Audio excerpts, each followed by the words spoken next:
Assalamualaikum warahmatullahi wabarakatuh.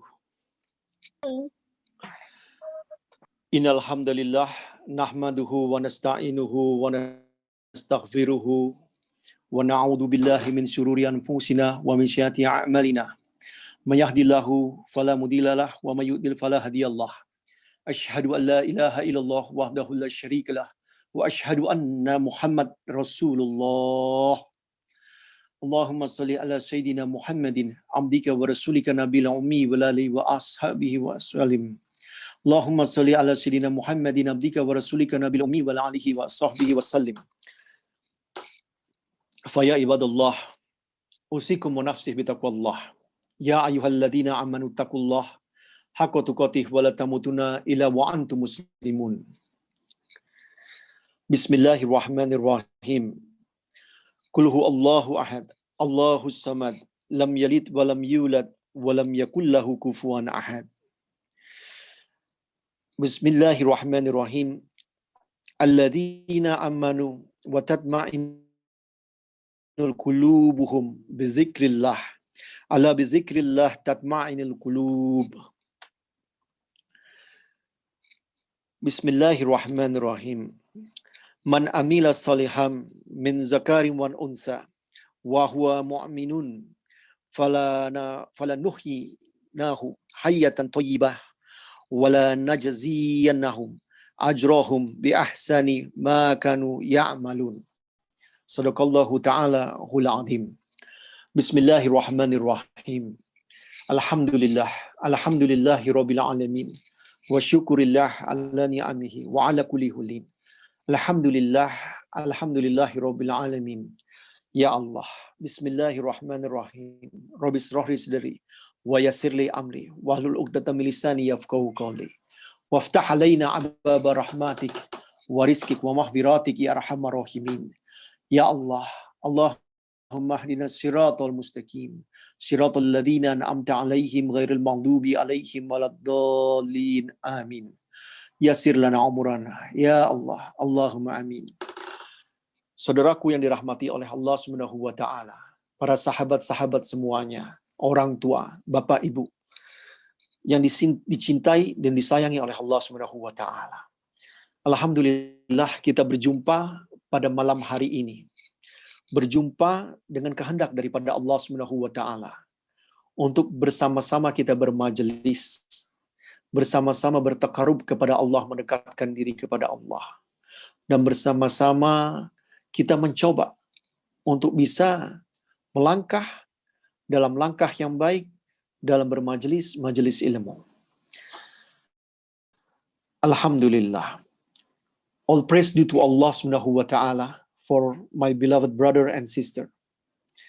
That we are all here get together because of the decree of Allah Subhanahu wa ta'ala.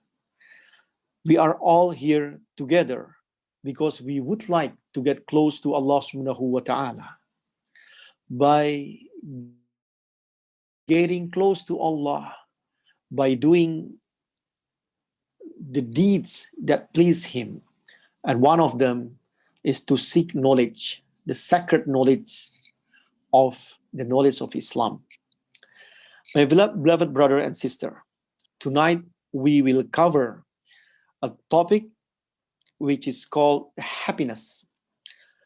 And then we will go through, inshallah, some part of it, while the rest, I plan it to do it, the rest of this discussion, next week, inshallah. Saudaraku yang dirahmati oleh Allah Subhanahu wa ta'ala, Allah memberikan kesempatan bagi kita, kesempatan yang begitu banyak untuk melakukan amal-amal soleh. Tidak lain untuk bisa mendekat kepadanya dan untuk mendapatkan banyak pahala dan untuk mendapatkan banyak kebaikan, rezeki. Dan rezeki itu seperti yang kita bahas sebelumnya. Di dalam agama ini, yang dinamakan rezeki itu bukanlah hanya sekedar material yang kita percaya atau sebagian daripada kita mempercayai menyenangkan hati. Namun tidak. Rezeki itu luas. Allah itu memberikan banyak rezeki kepada kita. Kesehatan itu rezeki. Kesenangan itu rezeki. kebahagiaan rezeki.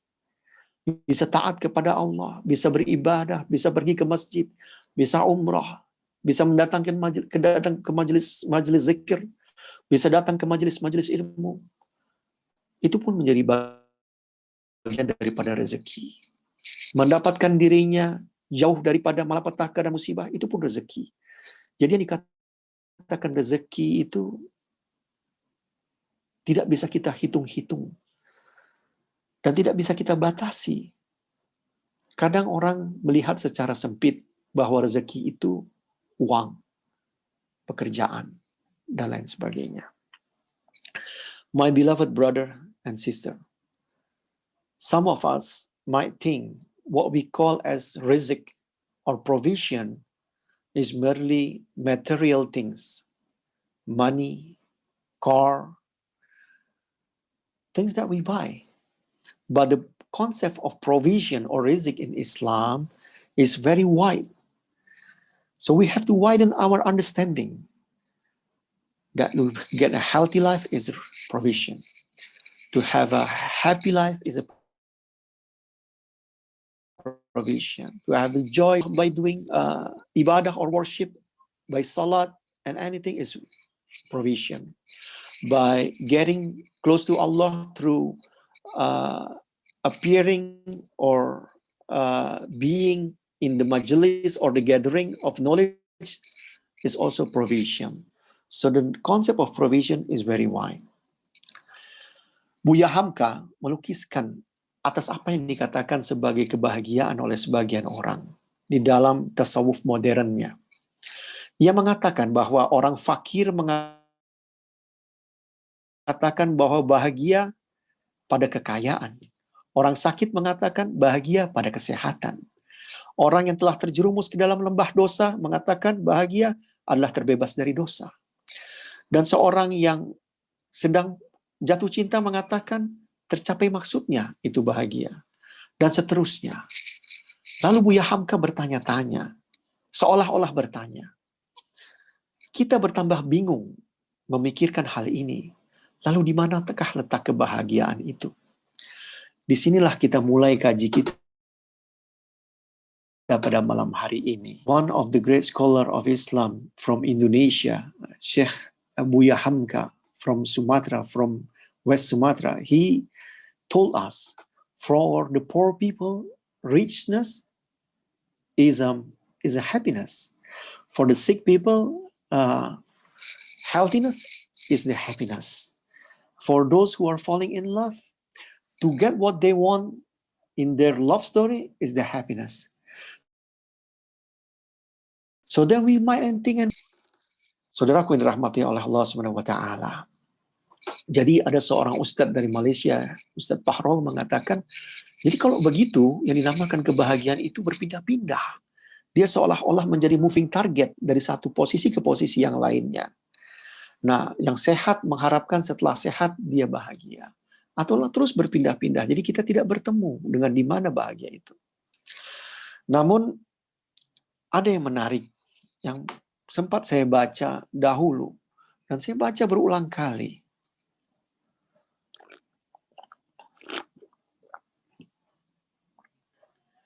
Ini bukan ungkapan Arab, bahkan ini ungkapan non-Muslim. Yang dikatakan oleh seorang penulis kenamaan dari Norwegia, Arne Gerberg.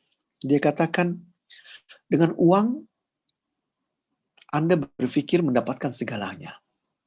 Tidak, itu tidak benar. Anda bisa saja membeli makanan dengan uang, tapi tidak mendapatkan gairah untuk makan. Anda bisa membeli obat, tapi bukan kesehatan yang Anda miliki. Anda bisa mendapatkan kasur yang begitu empuk dan nikmat, namun bukan kenyamanan untuk tidur yang kau dapatkan. Anda bisa mendapatkan pengetahuan dengan komputer, tapi bukan kecerdasan yang Anda miliki. Anda bisa mendapatkan kemilau harta, tapi Anda tidak mendapatkan kenyamanan di situ. Dan seterusnya.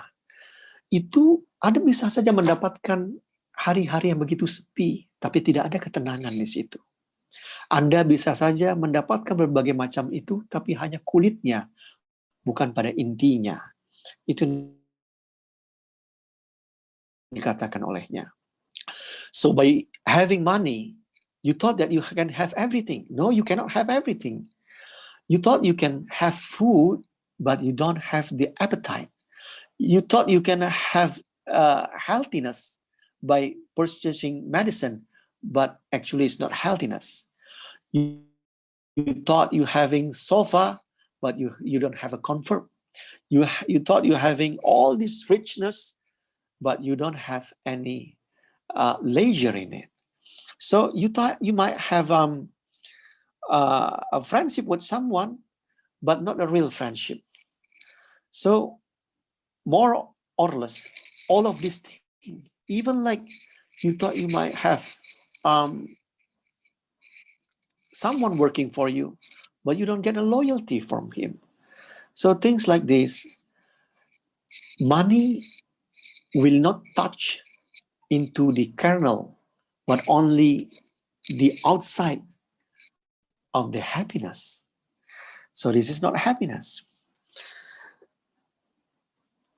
Seorang ulama psikologi dari Saudi yang bernama Dr. Aid Al-Qarni dalam bukunya yang sangat populer, yaitu La Tahzan. Buku ini bagus sekali. Saya menyarankan jika Bapak Ibu ingin membeli buku tentang kebahagiaan, tentang psikologi, beli buku ini, La Tahzan. Jangan takut artinya. Dalam La Tahzan, dia mengatakan, masing-masing orang memiliki kamus tersendiri akan kebahagiaan, pemahaman, dan keyakinan terhadap kehidupan, lingkungan, dan wawasan ilmunya. Sehingga mereka punya pemikiran sendiri masing-masing itu. Tergantung daripada wawasan dan ilmu dan lingkungan di mana mereka tinggal. Biasanya mereka berbicara tentang kecantikan dan wanita, kenikmatan dan kesenangan, kebebasan dan bacaan, dan lain sebagainya. Maka dalam hal ini semua, kita sudah mencoba merunut bahwa yang namanya kebahagiaan bagi sebagian orang itu begitu relatif, nggak sama satu sama lain. Mereka memiliki definisi sendiri apa yang mereka pikirkan sebagai kebahagiaan. So by having all of this explanation, we are now understood that happiness is sometimes a relative to one another. Everyone has their own dictionary of what they call happiness. But is this so like that? So we move on again. Saudaraku yang dirahmati oleh Allah Subhanahu wa taala, ketika kita dalam kehidupan ini, kita berjalan dalam kehidupan yang dihadapkan dengan berbagai macam ujian, yang dihadapkan dengan apa yang dikatakan oleh sahabatku ups and downs dalam kehidupannya, atau yang dihadapi dengan berbagai macam kesulitan, entah itu dia buat sendiri atau dia hadapi eksternal dan lain sebagainya. Orang-orang yang terlalu banyak memintal, semua hal dia lihat sebagai hal yang negatif. Dia hanya memintal dirinya sendiri, pikirnya sendiri, sehingga dia menjadi orang-orang yang pesimis. Ketika dia pesimis, dia mengharapkan untuk kebahagiaan, tidak. Dia pesimis sehingga dia jatuh, terpuruk, dan dia tidak melihat kebahagiaan. Sudut pandang ini bisa dikatakan sudut pandang orang-orang yang pesimis, menjadikan kebahagiaan sebagai khayalan belaka. Apakah benar yang seperti ini? Tentunya tidak. Tapi memang ada orang-orang yang seperti ini.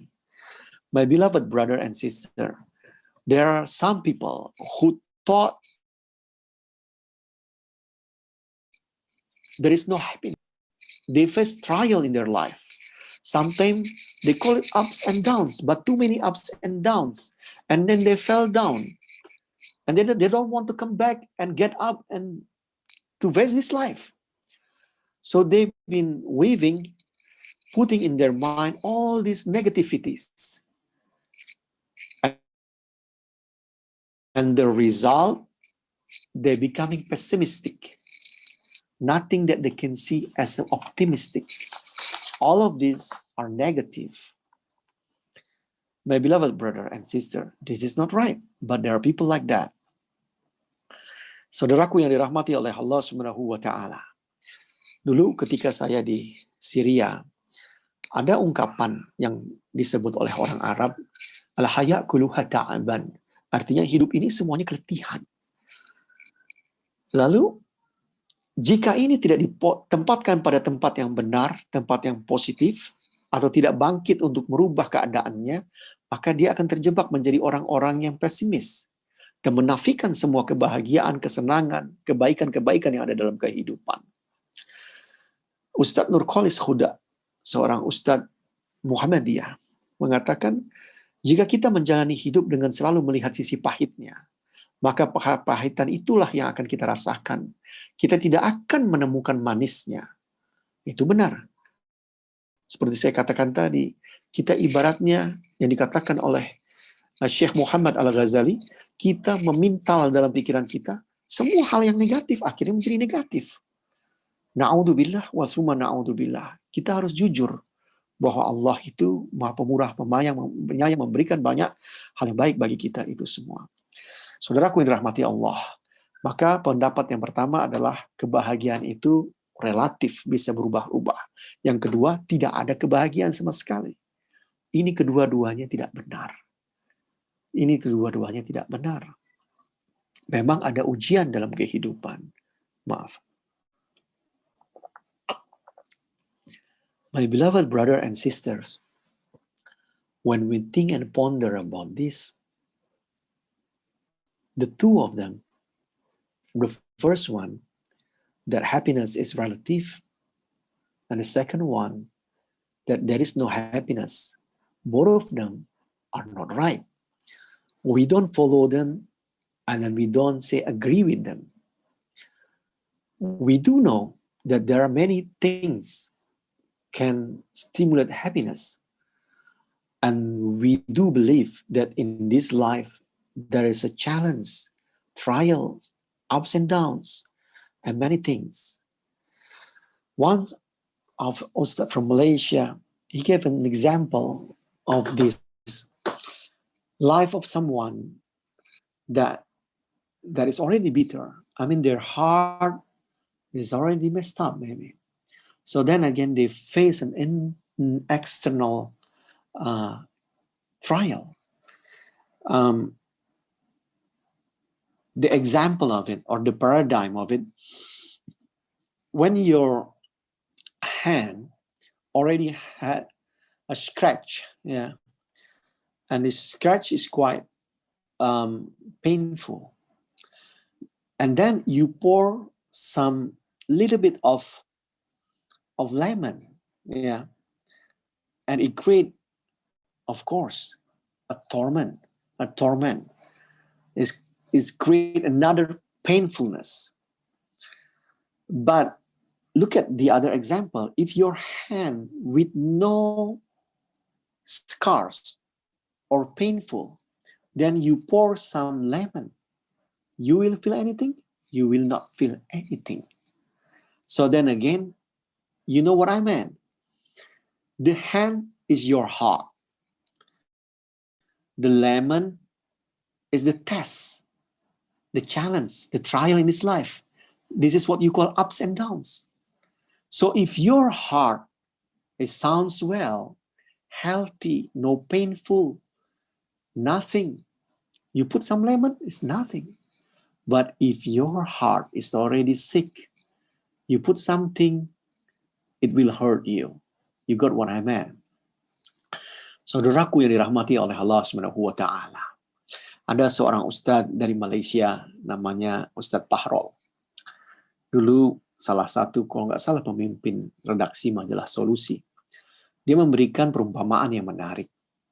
Jika tangan kita ini ada lukanya, ya, lalu kita peres sedikit lemon di atas luka itu, apa yang terjadi? Sakit yang luar biasa, bukan? Tangan kita yang sudah perih, ditambah lemon atau jeruk nipis, rasanya akan sakit luar biasa. Namun bayangkan, jika tangan itu tidak ada sakitnya, sama sekali tidak ada sakit, bersih, sehat, Anda peres jeruk nipis, apakah Anda merasakan sakit? Tentunya tidak. Anda tidak akan merasa sakit sama sekali. Jadi sebenarnya yang bermasalah itu apa? Ujian yang kita hadapi, kesulitan eksternal yang kita hadapi, yang Anda katakan sebagai ups and downs itu, ataukah hati kita yang memang sudah benar-benar rusak, sehingga kita dalam menghadapi ini semua menjadi berteriak-teriak? Tentunya jawabannya ada dalam hati kita. Jika hati kita tidak sehat, tidak lapang dalam menerima ujian dan lain sebagainya, kita tidak punya keinginan untuk bangkit ketika dalam kesulitan. Kita tidak punya keinginan untuk sadar bahwa kita harus sehat dan mencari jalan untuk sehat dan bahagia. Tentunya kita tidak akan sehat. Jadi yang bermasalah itu, semua orang menghadapi ujian dalam kehidupan ini. Berbagai macam ujiannya. Tapi bukan ujian itu yang membuat kita mengatakan tidak ada kebahagiaan. Kebahagiaan itu ada. Yang membuat Anda sakit adalah hati Anda yang dalam keadaan penuh dengan carut marut, kegelisahan. Subhanallah. Maka di sini kita sadari bahwa jika dikatakan dengan banyaknya ujian sehingga tidak ada kebahagiaan, itu tidak benar. Karena kebahagiaan itu letaknya di hati kita. Subhanallah, walhamdulillah, wala ilaha illallah, Allahu akbar. Wala haula wala quwwata illa billahi aliyil azim. Saudaraku yang dirahmati oleh Allah Subhanahu wa taala. Allah itu Ar-Rahman. Allah itu Al-Wadud, Maha Cinta. Allah itu Maha Lembut terhadap hamba-hambanya. Allah itu sayang luar biasa sama kita semua. Dia berikan kesempatan banyak bagi kita. Kesempatan banyak untuk mendekat bagi laki-laki dan perempuan. Zakari wa unsa. Semuanya itu untuk bisa dekat kepada Allah diberikan kesempatan. Bukan hanya laki-laki tapi wanita juga. Bukan hanya tua tapi muda juga. Semuanya dapat kesempatan untuk mendekat kepada Allah Subhanahu wa taala. Saudaraku yang dirahmati oleh Allah Subhanahu wa taala. Jika kita ingin melihat yang dikatakan kebahagiaan atau pribadi yang berbahagia, ada bagian oleh Al-Ustadz Dr. Aid Al-Qarni. Dia katakan bahwa pribadi yang bahagia ini, jika diberikan anugerah oleh Allah, dia akan gunakan untuk kepentingan agamanya. Jika dijauhkan daripada kekayaan duniawi, dia akan terus memuji kepada Allah karena dia telah selamatkan daripada ujian dunia. Jika dia akan memiliki pakaian yang baru, yang cantik, yang indah, dia akan terus memuji kepada Allah. Jika dia mendapatkan pakaian yang lusuh, maka dia akan terus rendah hati di hadapan Allah, bersahaja di hadapan Tuhannya, dan terus memuji. Subhanallah. Pribadi yang bahagia ini ketika diberikan kesehatan, ia akan menggunakannya di jalan Allah. Beribadah untuk kepentingan agamanya. Namun jika ia sakit, ia sadari bahwa sakitnya ini mengikis dosa-dosanya, kesalahan-kesalahannya. Dan dia terus-menerus untuk berupaya menerima atas keadaan yang diberikan oleh Allah, baik sedikit maupun banyak. Nah, ini semua adalah orang-orang yang menjaga hatinya. Itulah orang-orang Muslim ini, orang-orang yang selalu senang dengan apa yang diberikan oleh Allah Subhanahu wa taala. My beloved brother and sisters, those who are happy among the Muslim ummah are those who are accepting what Allah gave to them.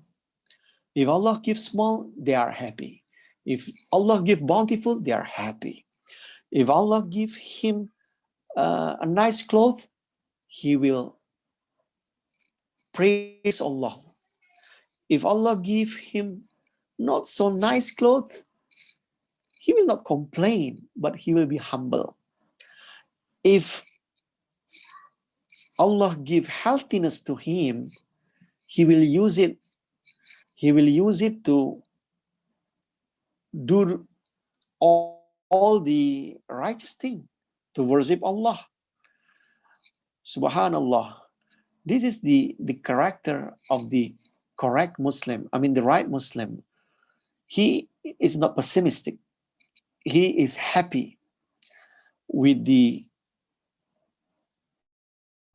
all of this challenging. If he's not healthy, he will be understood, or he will realize that, all right, I'm not well. I know that Allah will erase my sins. I know that I did a lot of things not right. So may Allah give me healthiness. So as a Muslim, there is a saying of Prophet Muhammad sallallahu alaihi wasallam. It's indeed amazing what the deeds of the believer. Everything will be good. And then in the summary, it says that if he get happiness, he'll be praising Allah, thanking Allah. If he face difficulty, he'll be patient. And it's good for him as well. That's the saying of Prophet Muhammad SAW. And the explanation of it, if someone, as a Muslim, as a believer, he found himself different from the unbeliever, he'll be happy when he is healthy, when he is safe, and he'll praise Allah lots. And then also he'll be written down as someone thanking Allah. And if he faces difficulty, he'll be patient, and he'll be written as someone who are patient. Saudaraku yang dirahmati Allah Subhanahu wa taala, dikatakan oleh Sayyidina Muhammad Rasulullah sallallahu alaihi wasallam, sungguh menakjubkan keadaan seorang mukmin. Seluruh tidak didapati kecuali pada seorang mukmin. Ini tidaklah didapati kecuali pada seorang mukmin. Jika mendapatkan kesenangan, maka ia bersyukur. Itu baik baginya. Jika ia mendapatkan kesusahan, maka ia bersabar. Itu pun baik baginya. Hadis riwayat Muslim. Al-Imam Al-Munawi berkata dalam Faidul Qadir, keadaan seorang mukmin semuanya itu baik. Hanya didapati hal pada seorang mukmin, tidak bagi orang-orang yang tidak beriman. Keajaibannya adalah ketika diberi kesenangan, kesehatan, keselamatan, kedudukan, ia bersyukur. Dan dia dicatat sebagai orang yang bersyukur. Jika ditimpa musibah, ia bersabar. Maka ia dicatat sebagai orang yang bersabar. Subhanallah.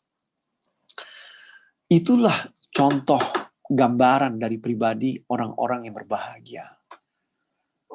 Dalam hadis tadi, semua keadaan menjadi baik bagi dirinya. Karena kesadarannya dia akan Allah, akan agama ini. Saudaraku yang dirahmati oleh Allah Subhanahu wa taala. Itulah kajian pada malam hari ini ketika kita berbicara tentang kesabaran dalam ujian, kesenangan dalam kesusahan. Orang membeda-bedakan. Kita juga harusnya memahaminya bahwa yang dikatakan kebahagiaan itu bukanlah kesenangan semata. Yang disebutkan di awal kajian tadi, kebanyakan adalah bentuk daripada kesenangan. Dalam bahasa Inggris kita akan katakan sebagai joy, tapi bukan happiness. Kesenangan ini sifatnya sementara. Sifatnya tidak lama. Sifatnya tidak terus-menerus bicara tentang hati. Namun banyak adalah sifatnya materi, fisik, dan lain sebagainya. Ketika orang berbicara memiliki mobil yang bagus, itu kesenangan. Dia pergi ke Taman Ria, Dufan, dan lain sebagainya, kesenangan. Tapi happiness is lebih kepada sakinah, ketenangan di dalam hati kita. Nah, inilah yang akan kita bahas pada pekan yang akan datang. Dan kesenangan itu banyak bersifat dengan harta. Harta yang melimpah. Ada orang seperti Qarun, Firaun, orang-orang yang megah, hidupnya senang-senang, tapi dengan kesombongannya tiada artinya. Begitu banyak kita lihat daripada list indeks kesenangan ini, joy yang ada, yang bisa kita lihat tidak semuanya benar-benar senang. Banyak mereka yang memiliki ini semua, materi-materi ini bermasalah.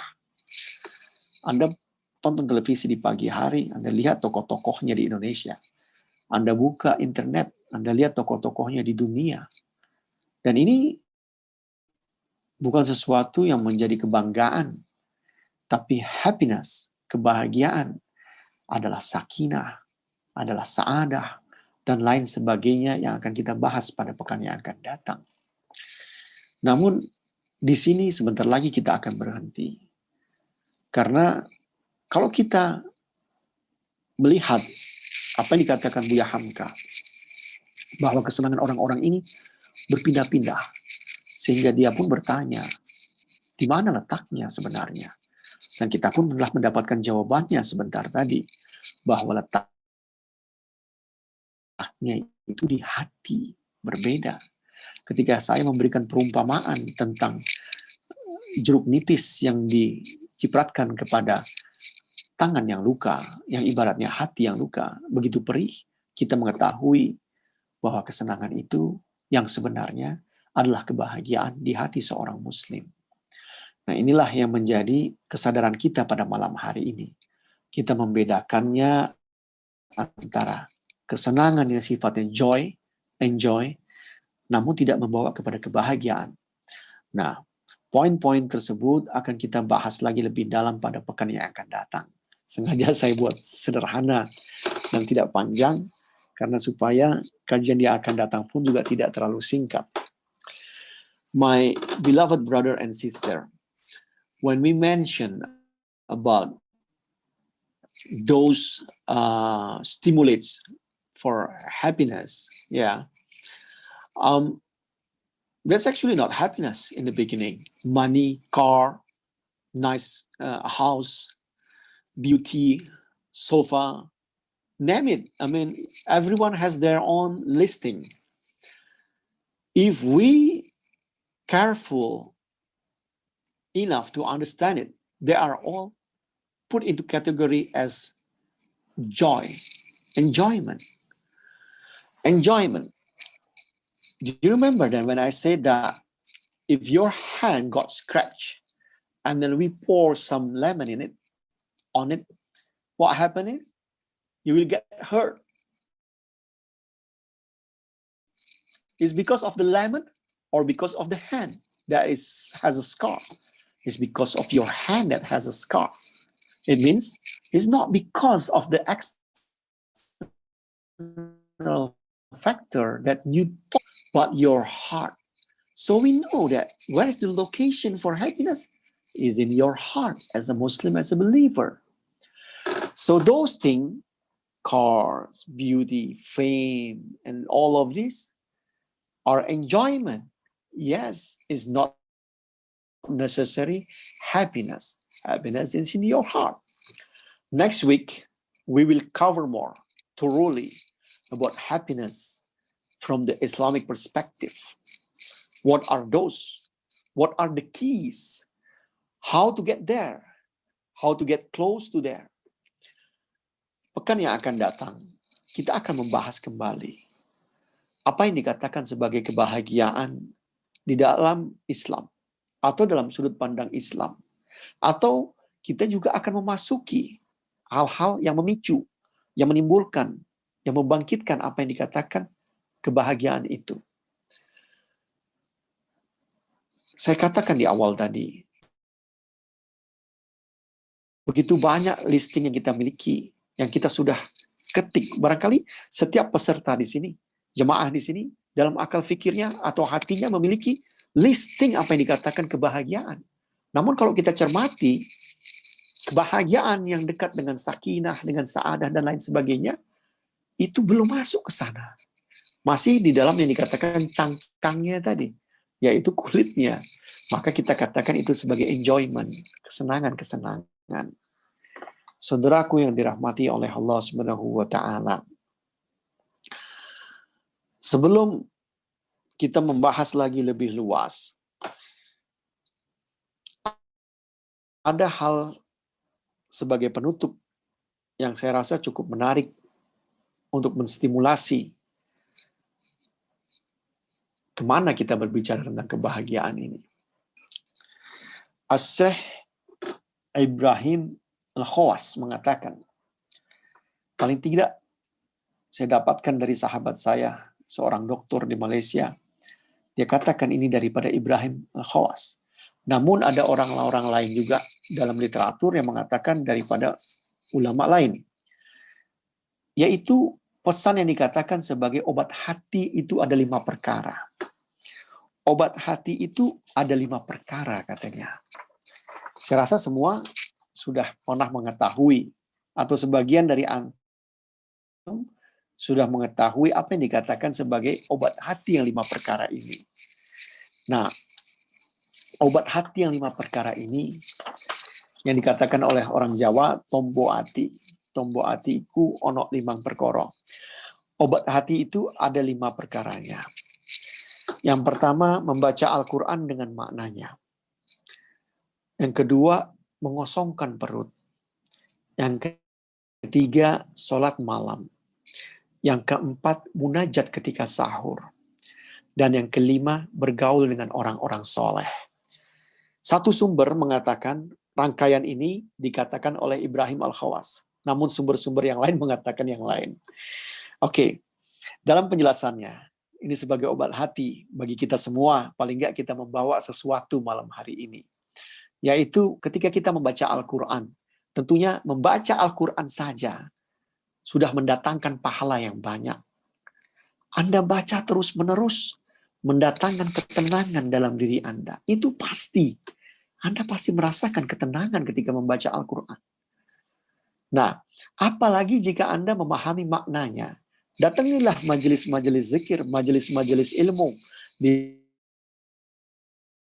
mana ada ustadz, kiai, atau habaib yang bisa mengajarkan Anda makna kandungan daripada ayat-ayat atau surat-surat dalam Al-Quranul Karim. Tentunya dengan ini pemahaman Anda akan semakin luas, ilmu Anda bertambah, dan mendapatkan petunjuk dalam kehidupan ini. Bukankah itu semua menjadi kebahagiaan bagi dirimu sendiri? Subhanallah. My beloved brother and sister, even though I would like to cover the rest of the topics by next week, but at least I want you to have something to bring home by tonight. One of them is what we call is the medicine of the heart is a 5 principle. It's the principles that taught by Sheikh. One is by reciting Quran and understanding the meaning. And second, by emptying your stomach. The third, by praying at the middle of the night.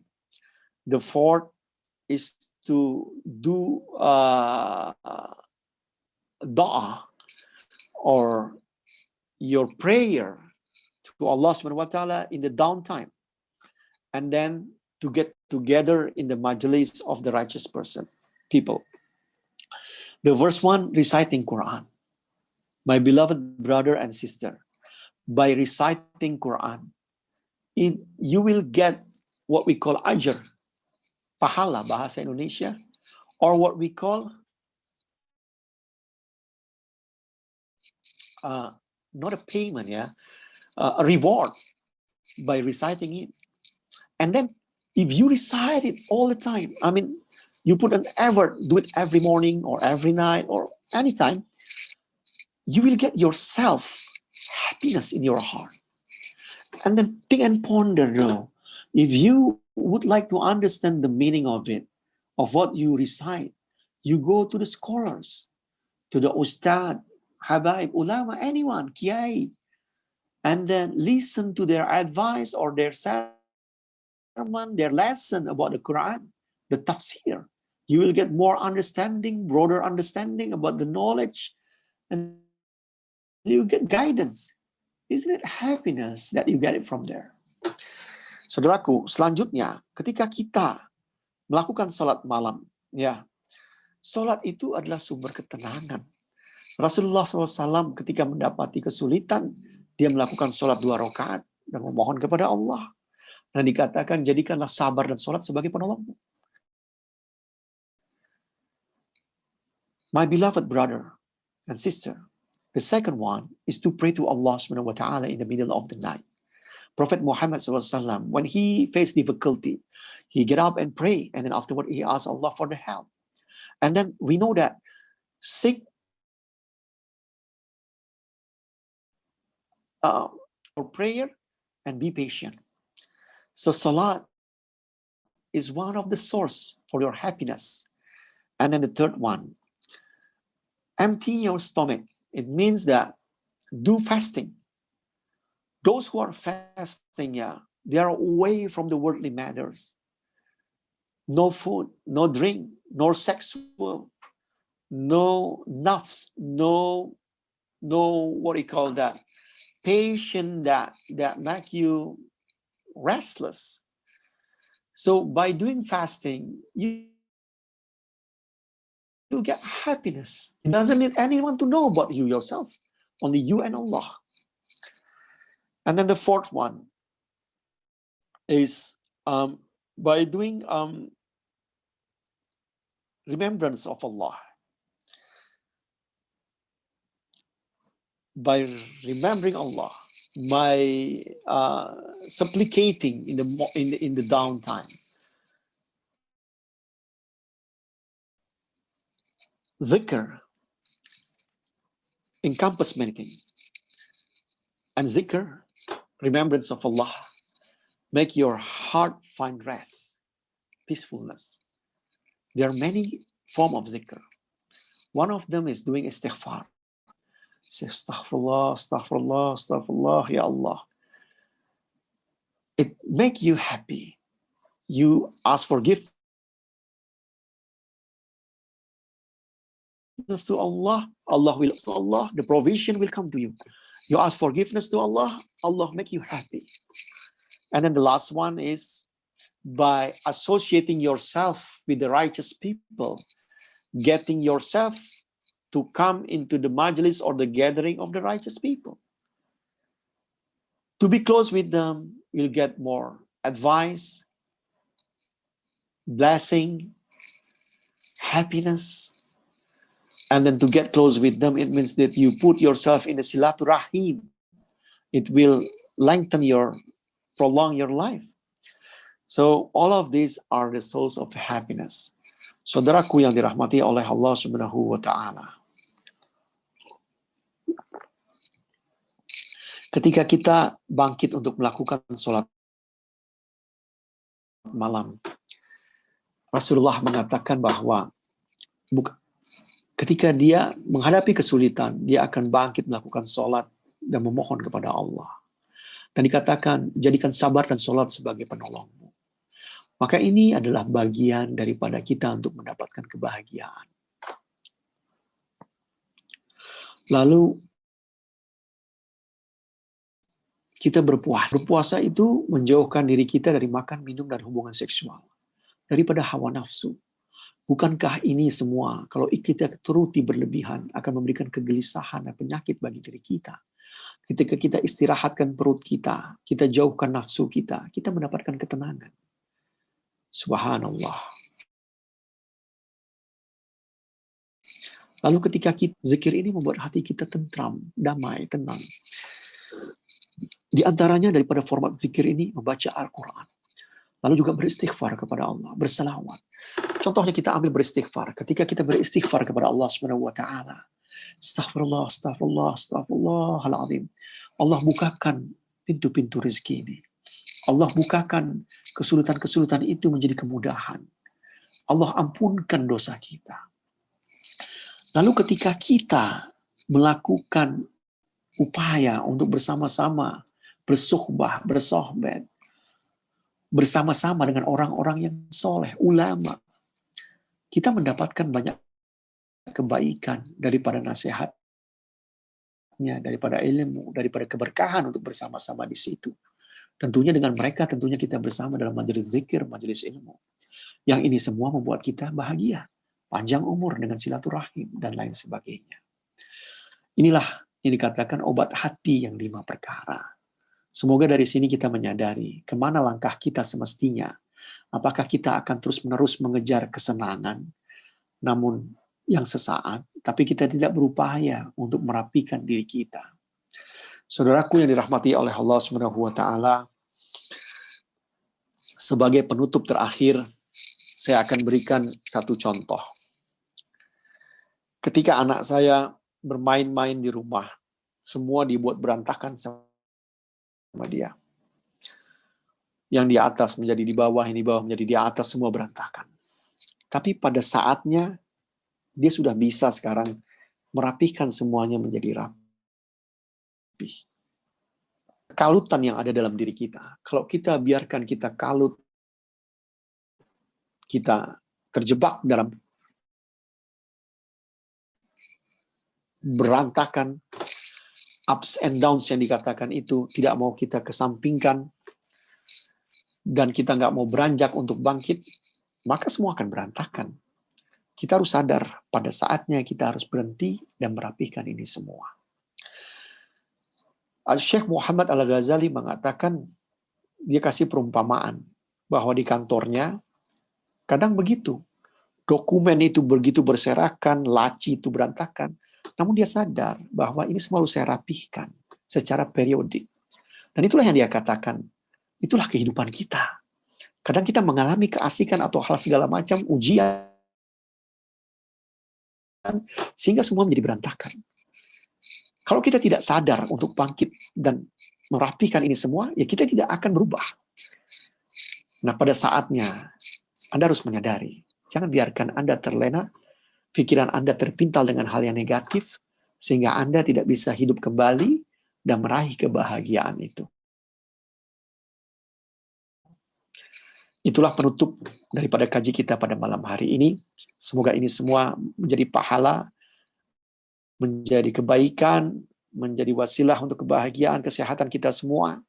Dan semoga masing-masing dari antum diberikan banyak kebahagiaan oleh Allah, diberi sehat walafiat, diberi perlindungan, diberikan kesenangan-kesenangan bersama keluarganya, dan diberi kemampuan untuk beribadah dengan baik, memiliki hati yang sehat, hati yang baik.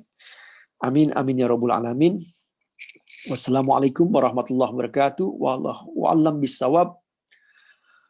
Wallahu muwaffiq ila aqwamut thoriq.